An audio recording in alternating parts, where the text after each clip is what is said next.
It's a tragic trend involving First Nations newborns. Aboriginal babies are more likely than other newborns to die of sudden infant death syndrome. The First Nations Health Authority is trying to change that. It's released an education toolkit designed to reverse the sad statistic and help new parents sleep a little easier at night. Valerie Sokolowski has a new tool.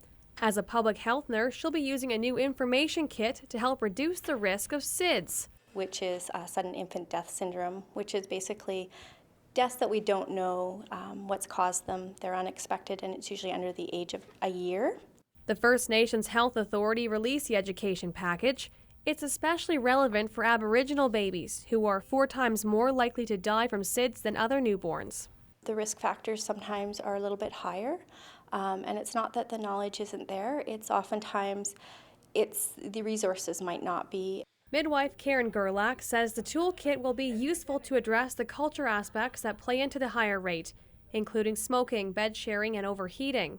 I'm not really surprised because we work with those families and their living conditions are different.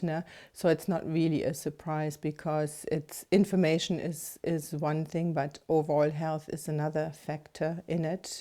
While the rate is higher in First Nation babies, Gerlach says overall it's still pretty low. If I remember correctly, I've only seen 2 babies in the 13 years that I worked here in Prince George. So that would be probably at least 700 to 800 deliveries. The Public Health Agency of Canada says SIDS accounts for 5% of all infant deaths.